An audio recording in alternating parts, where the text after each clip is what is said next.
وہ اسے روکنا نہیں چاہتی تھی، کچھ بھی کر کے وہ اس کے درد کو ختم کرنا چاہتی تھی۔ بارش ابھی بھی زور شور سے انہیں بھگو رہی تھی، مگر ان دونوں کو ہی اب کوئی پرواہ نہیں تھی کہ وہ کتنے گھنٹوں سے بارش میں بھیگ رہے ہیں۔ اس کا سرد پڑتا اور بالکل بے جان ہوتا وجود نوفل احمد خان کو چونکا گیا تھا۔ اس نے اپنا چہرہ اٹھا کر اسے دیکھا تھا، جو بمشکل اپنی آنکھیں کھولنے کی کوشش کر رہی تھی۔ نوفل احمد خان نے اس کو اپنے شدید فعل پر شرمندگی کوئی ہوئی اور خود پر غصہ بھی آیا۔ اسے مضبوط اور طاقتور مرد کی پکڑ اور شدت اس نازک وجود کے لیے تکلیف دہ تھی، مگر وہ بیوی تم ٹھیک نہیں ہو، چلو اندر۔ وہ اسے لے کر اٹھ رہا تھا جب اس نے اس کا ہاتھ پکڑ کر واپس روک لیا تھا۔ اس کی آنکھیں بوجھل ہو رہی تھی، اس کے ٹھنڈ سے تھرتھراتے جسم کو دیکھ کر اسے پھر خود پر غصہ آیا تھا۔ میں ٹھیک ہوں، یہ بارش میرے لیے تکلیف دہ ہے تو آپ کے لیے بھی ہے، آپ کے اندر گھٹن تو میرے اندر بھی ہے۔ میں نہیں دیکھ سکتی اتنی درد میں آپ کو، میں آپ سے بہت، خود سے بھی زیادہ محبت۔ بیوی نو نو، آنکھیں بند نہیں کرنا، اوکے؟ تمہیں پتہ ہے this time I need you, don't do this یار۔ اسے باہوں میں بھر کر وہ سیدھا اپنے روم میں آیا تھا۔ اس بارش نے اس کے صحت پر کوئی اثر نہیں ڈالا تھا۔ اسے عادت تھی اس طرح کئی گھنٹوں تک وہ بارش میں بھیگتا تھا، راتوں کو سویا تھا۔ 7 سال پہلے سزا میں اسے ساری رات بارش میں بھیگنے کے لیے چھوڑ دیا جاتا تھا، مگر اس کی کمزور نازک بیوی آج اس کی وجہ سے بے حال ہو گئی تھی۔ اس کی حالت دیکھ کر وہ اپنا سارا غم بھول گیا تھا، بالکل ایسے جیسے اس کی تکلیف میں حیات اپنا سارا خوف بھول گئی تھی۔ بیوی اوپن یور آئیز یار، کیوں گئی تم باہر؟ تھوڑا تو رسپانس کرو یار، تمہیں میرا درد چاہیے نا، تو اپنا درد کیوں دے رہی ہو؟ اس کے ٹھنڈ سے اکڑتے جسم کو حدت پہنچاتا وہ اس کی حالت سے خوف زدہ ہو رہا تھا، جو اب سردی سے بچنے کے لیے سر پٹک رہی تھی۔ آئی ایم سوری بیوی، میں نے ابھی غلط کیا، اتنا نہیں کرنا چاہیے تھا۔ میری شدت عمل نے تمہیں، اپنی تکلیف تم میں انڈیل گیا۔ I am sorry. نہیں، آپ نے کچھ غلط نہیں کیا۔ اس کی طرف ہاتھ بڑھا کر اسے اس کی پناہ مانگی تھی۔ مجھ سے محبت کرتی ہو نا، تو کیوں تکلیف دے رہی ہو؟ دیکھو کتنا اکڑ رہا ہے تمہارا جسم، سوچ لو پھر، جس خوف سے دور تھی نا مجھ سے، وہ سب کچھ کر گزروں گا، کوئی پرواہ نہیں کروں گا تمہاری، جیسے تم اب میری نہیں کر رہی ہو۔ اس کے کپڑے تبدیل کر کے وہ اسے اپنے سینے میں بھینچا، اس کی تکلیف کو کم کرنے کی کوشش کر رہا تھا اور اسے بولنے پر اکسا رہا تھا۔ میری بات نہیں مانو گی تو اللہ ناراض ہو جائے گا تم سے، وہ مسلسل اسے بولنے کے لیے کہہ رہا تھا۔ جب اس نے ایک گہرا سانس لی تھی اور اس کی طرف متوجہ ہونے کی کوشش کی تھی۔ نہیں، مجھے آپ کی بہت فکر ہے، بہت، خود سے بھی زیادہ، اور اسی لیے مجھے تکلیف ہے یہاں، کم کریں اسے۔ I need you more than you. آپ سب سے اچھے ہیں، آمنہ ماں آپ سے بہت خوش ہیں، وہ سب سے اچھی جگہ ہیں اللہ کے پاس، اللہ نے انہیں رسوا نہیں ہونے دیا۔ مجھے آپ کی ضرورت ہے، بہت بہت زیادہ۔ وہ نیم بے ہوشی میں بھی اس کا حکم مان گئی تھی، اسے اپنے رب کو ناراض نہیں کرنا تھا۔ بہت برا ہے تمہارا شوہر، ہر بار تمہیں تکلیف دیتا ہے، کاش میں ٹیرس پر نہ جاتا۔ آئی لو یو بیوی، اس طرح مت کرو، کیوں تڑپا رہی ہو؟ میں ناراض ہو جاؤں گا تم سے اگر رسپانس نہیں کرو گی تو۔ وہ مسلسل اس سے باتیں کر رہا تھا، اس کے سینے کی گرمی بھی کوئی اثر نہیں دکھا رہی تھی۔ خود کو تکلیف نہ دیں، مجھے آپ کی آپ سے زیادہ ضرورت ہے۔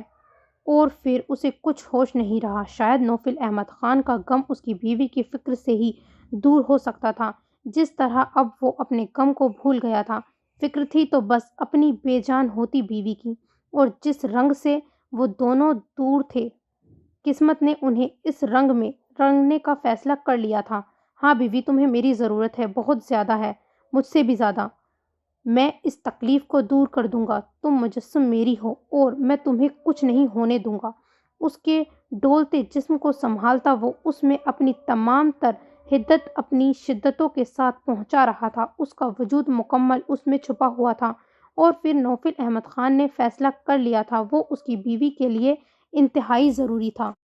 پرحدت گرم وجود کے لمس سے اس کی آنکھ کھلی تھی، نظر جھک کر اپنی متاع کی طواف کرنے لگی جو اس میں مکمل چھپی ہوئی تھی۔ اس کا چہرہ اس کی گردن میں اس طرح چھپا ہوا تھا جیسے کسی غلاف میں لپٹا ہو، اور اس چہرے کی گرماہٹ بتا رہی تھی کہ اس کی بیوی بخار میں تپ رہی ہے۔ بیوی، وہ اس کو سیدھا کر کے اس پر جھکا تھا۔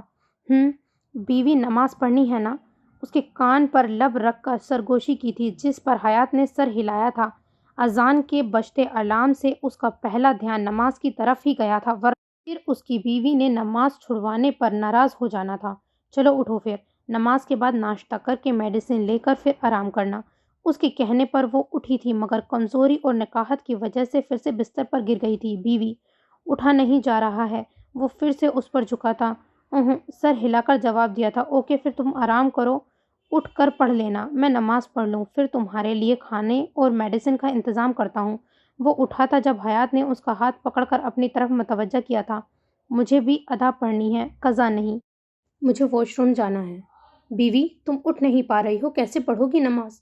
اٹھنے کی کوشش کرتی حیات کو اس نے پھر سے لٹایا تھا۔ میں ہوش میں ہوں، اور ہوش مند کے لیے نماز کی چھوٹ نہیں ہے۔ جب طبیعت خراب میں آپ کے لیے تکلیف سہ سکتی ہوں، تو آپ سے زیادہ تو مجھے اپنے اللہ سے محبت ہے۔ مجھے نماز پڑھنی ہے۔ اس کا کہنا تھا کہ نوفل احمد خان اسے بازوؤں میں لے کر واش روم چلا گیا تھا۔ جہاں رشتے کی تکمیل ہوئی، وہاں یہ بھی جائز تھا، اور نوفل احمد خان جانتا تھا اسے کیا اور کس طرح کرنا ہے۔ اس وقت اس کی بیوی میں اتنی کمزوری تھی کہ وہ خود سے کچھ نہیں کر پائی تھی۔ کمزوری کل شام سے بھوکا ہونے اور بہت زیادہ خوفزدہ ہونے کی وجہ سے تھی، اور اسے بہت سی کمزوری دینے والا تو وہ خود تھا۔ غنودگی ایسی تھی کہ اسے محسوس ہی نہیں ہو پا رہا تھا کہ نوفل احمد خان اس کے ساتھ کیا کر رہا ہے، اور نوفل احمد خان پل پل اپنے رشتوں کو معتبر کر رہا تھا۔ جسم پر گرم پانی پڑنے سے منجمد احساس کچھ پگھلے تھے، تو اسے نوفل احمد خان کی سمجھ آئی تھی۔ یہ آپ کیا کر رہے ہیں؟ جائیں پلیز، میں خود کر لوں گی، خود لے لوں گی بات۔ کیا تمہیں لگتا ہے میں تمہیں اس طرح بے پردہ کر رہا ہوں؟ اس کے احتجاج کرتے ہاتھوں کو روکتا وہ اس کے چہرے پہ جھکا تھا، جو نیم واں آنکھوں سے سر کو نفی میں ہلا رہی تھی۔ واش روم کی لائٹ بند تھی، بس باہر اسٹریٹ لائٹ کی ہلکی سی جھلک سے بس مکمل اندھیرا نہیں تھا۔ چلو اب لیٹ کر نماز پڑھ لو، بالکل بے جان ہو رہی ہو۔ نہیں، آپ کی امامت میں پڑھنی ہے۔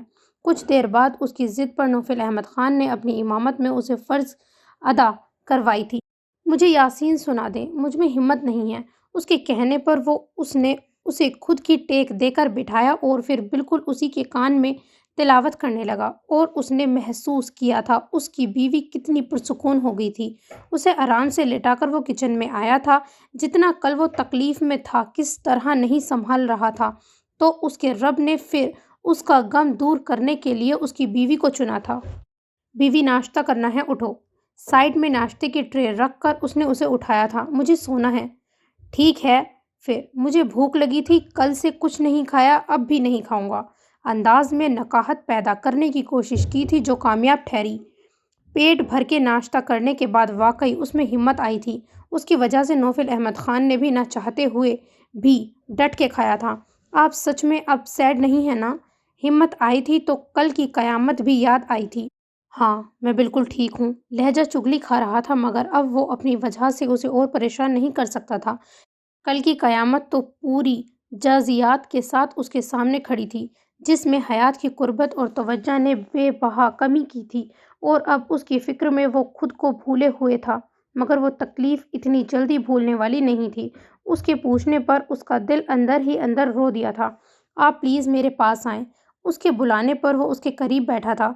جب اس نے ہاتھ بڑھا کر اسے اور قریب کرنے کی کوشش کی، جو نوفل احمد خان نے خود ہی اس سے بالکل فاصلہ ختم کر کے آسان کر دی تھی، اور پھر حیات اس سے لپٹ کر اپنی تکلیف کم کرنے لگی تھی۔ بیوی کیا ہوا ہے؟ کیا تم رات جو ہوا ہے اس کی وجہ سے؟ آئی ایم سوری، میں آپ کی تکلیف کم کرنا چاہتی ہوں، مگر خود ہی بیمار ہو کر آپ کی تکلیف اور بڑھا دیتی ہوں۔ مجھے بہت ویکنس ہو رہی ہے، میں آپ کو خوش نہیں رکھ پا رہی ہوں، آپ کو میری وجہ سے بہت پریشانی ہوتی ہے۔ آئی ایم سوری، رو کر بولتی وہ اسے بوکھلا گئی تھی۔ کیا کہہ رہی ہو بیوی؟ ویک نہیں ہو تم، اور ہو بھی تو نوفل احمد خان اپنی بیوی کو مضبوط کرنا جانتا ہے، اور بیمار بھی نہیں ہو، سمجھی؟ تم نہیں جانتی بیوی، اگر تم ایسی نہیں ہوتی بیوی تو میں کسی غم سے، کسی اندھیرے سے باہر نہیں آتا، اور تم مجھے خوش نہیں رکھتی، بلکہ تم مجھے میرے جینے کی وجہ دیتی ہو، میری روح کو سیراب کرتی ہو۔ تم نے ہارے ہوئے نوفل احمد خان کو جتایا ہے، تم نے اس کے رب سے ملوایا ہے۔ اس کی کمر کو سہلاتا وہ اس میں سور پھونک رہا تھا۔ میں رات آپ کی ساری تکلیف ختم کرنا چاہتی تھی، مگر میں آپ کے لیے کچھ نہیں کر پائی۔ چپ بالکل. اب اگر رو گی نا تو پھر میں ناراض ہو جاؤں گا. اور رات تم نے میری تکلیف ختم کی ہے بیوی. ہاں تم نے نوفل احمد خان کو رات ٹوٹنے سے بچایا، اور جو رات تم نے کیا ہے میں جانتا ہوں اس کے لیے تمہیں کتنی ہمت لگی ہوگی. اس کے کہنے پر اسے اپنی رات کی نوفل احمد خان کے ساتھ کی گئی کچھ شدتیں یاد آئی تھی. کیا ہوا؟ اسے ایک دم سے رخ پھیرتے دیکھ کر وہ زہر لب مسکرایا تھا. کچھ نہیں. اگر میں بار بار اتنی بیمار پڑوں گی تو آپ مجھ سے بیزار ہو جائیں گے نا. واٹ بیوی؟ لگتا ہے رات کی بارش تمہارے سر پر اثر کر گئی ہے. اسے ایک دم زور سے بولنے پر اس کا کل والا روپ یاد آیا تھا. وہ ایک دم خاموش ہوئی. بیوی تم مجھ سے ڈر رہی ہو؟ اسے اس کے حصار توڑ کر پیچھے ہوتے دیکھ کر اس نے بھویں اچکائی تھی. آپ غصے میں بہت ڈینجر لگتے ہیں. کل آپ نے مجھے بہت زور سے چلائے تھے. اس کا ڈر اود کر آیا تھا. اسی خوف سے بچنے کے لیے چلایا تھا. اور ذرا بتاؤ تم نے کل وہ دبنگ حرکت کیسے کر دی؟ تم مجھ سے ڈر رہی ہو مگر ڈرنا مجھے تم سے چاہیے. کب گن نکال کر ان لوگوں سے سچائی اگلوانے کے لیے. اچھا تمہیں کیسے لگا تھا کہ وہ لوگ گن دیکھ کر سچائی اگل دیں گے، اور تمہارے یہ گن والا آئیڈیا آیا کیسے؟ اسے اب وہ اٹھا کر اپنی گود میں بیٹھا چکا تھا اور پوری طرح اس پر چھا رہا تھا. شاید وہ پھر سے اس کی کرب چاہ رہا تھا. آپ نے مجھ سے گن پوائنٹ پر شادی کی تھی. جب گن سے ڈر کر ہم لوگ آپ کی بات مان گئے تھے تو وہ لوگ بھی گن سے ڈر کر سچ بتائیں گے. بس گن کی پاور یاد آ گئی تو میں نے ہاں ہاں ہاں. تم بھی نا بیوی، اور وہ بھی خالی گن سے کون ڈراتا ہے یار. اب وہ ریلیکس ہو رہا تھا. اس کی بیوی کی باتیں اسے پھر بہکا رہی تھیں. اس لیے خالی گن لی کہ گڑبڑی میں گولی نہ چل جائے یا وہ لوگ چھین کر ہم پر الٹا وار نہ کر دیں جیسا ان لوگوں نے کیا تھا. اور نوفل احمد خان کو سمینہ کا حیات کو تھپڑ مارنا یاد آیا تھا. آنکھوں میں سر تاثر پیدا ہوا تھا. اس نے اس کا چہرہ اپنی طرف موڑا تھا اور پھر اس درد کو محسوس کرتا وہ اس کا درد مٹانے لگا تھا. بیوی کیوں آئی تھی تم باہر؟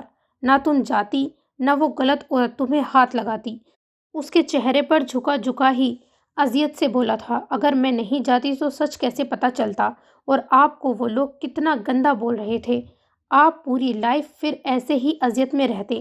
میں نہیں دیکھ سکتی آپ کو اس طرح خود کو برا سمجھتے. میں نے الہان بھائی کو میسج کر کے سب بتایا تھا. تو پھر تم ڈر کیوں رہی تھی؟ اور ان لوگوں کو پتہ لگ جاتا کہ تم کتنی کانپ رہی ہو اور وہ اس کا ایبیوز کر لیتے تو آپ ایبیوز ہونے دیتے مجھے؟ نہیں بالکل نہیں. اسے زور سے بھیج کر جیسے محفوظ کیا تھا. مجھے یقین تھا تبھی گئی تھی. اسے پتہ ہوتا یہ سن کر نوفل احمد خان اسے اتنا کنفیوز کر دے گا تو بولتی ہی نہیں. تم مجھ پر یقین کرتی ہو نا؟ تمہیں رات کا علم ہے. برا لگا تھا. کیوں؟ اسے خوف سے تو تم مجھ سے 3 دن تک چھپتی رہی تھی. پھر دادی نے کہا تھا کہ میں اپنی بیوی ہونے کی وجہ سے آپ کا درد کم کر سکتی ہوں. جس طرح آپ مجھے سنبھالتے ہیں ویسے ہی میں بھی کروں. اسی لیے سر جھکا کر معصومیت سے بولتی وہ اس کا ایمان ڈگمگا رہی تھی. یعنی اس کی تکلیف پر وہ اتنا پریشان ہو رہی تھی کہ دادی سے مشورہ لینے لگی. کیا تم اب مجھے اس نظریے سے قبول کر چکی ہو؟ طلب واضح تھی مگر وہ خاموش سر جھکائے بیٹھی رہی. اوکے چلو اب تم آرام کرو. اسے بیڈ پر لٹا کر سائیڈ لیمپ آف کیا تھا اور باہر کی طرف بڑھا. وہ کچھ دیر اور رکتا تو غلط کر جاتا. اس کی وجہ سے اس نے رات اسے برداشت کیا. اس کی تکلیف مٹانے کے لیے وہ اس سے عملہ محبت کر رہی تھی اور یہ ہمت اس کی انتہائی کمزوری کی شکل میں آئی تھی. اب مزید وہ اسے اپنی طلب کے لیے کمزور نہیں کر سکتا تھا اور اسے ہرٹ کرنے کا وہ سوچ بھی نہیں سکتا تھا. سسکیوں کی آواز پر وہ واپس آیا تھا اور اب حیران ہو رہا تھا. بیوی میں اندر نہیں رک رہا، باہر جا رہا ہوں. پرومس کچھ نہیں کر رہا. وہ اس کے رونے کا مطلب یہی سمجھا تھا. حیات آپ کی ہے، مکمل آپ کی. آپ کا حق ہے اس پر مکمل، سب سے زیادہ. ہاں بیوی تم صرف میری ہو، صرف میری. اس کے چہرے کو دوبارہ اپنے ہاتھوں میں بھر کر اس کے قریب آیا تھا. تو کیوں جا رہے ہیں پھر؟ رک کیوں نہیں رہے ہیں میرے پاس؟ وہ خوفزدہ تھی کہ کہیں رات کی طرح پھر ڈپریشن میں نہ چلا جائے. نہیں جا رہا ہوں بیوی، یہی ہوں تمہارے پاس. وہ اسی کے پاس لیٹتا ہوا بولا اور ساتھ ہی اسے بھی لٹا لیا. اور حیات کا خود سے اس کے سینے پر سر رکھ کر لیٹنا اس کے مطلوب دل کو سکون دے گیا. بیوی میرے قریب آنے پر ناراض تو نہیں ہوگی؟ اس کے پوچھنے پر وہ نام سر ہلاتی اس میں چھپنے کی کوشش کرنے لگی تھی جسے سمجھتا نوفل احمد کہکا لگانے لگا تھا اور ایک بار اور وہ اس پر مکمل چھاتا چلا گیا تھا اور وہ اس کی چھاؤں میں آسودگی سے آنکھیں موند گئی، اور یہ ان کے ہوش حواس میں مکمل ان کے رشتے کی تکمیل تھی۔ So this is the end of this episode. انشاءاللہ نیکسٹ میں ملاقات ہوتی ہے۔ اپنا دھیان رکھیے گا۔ اللہ حافظ۔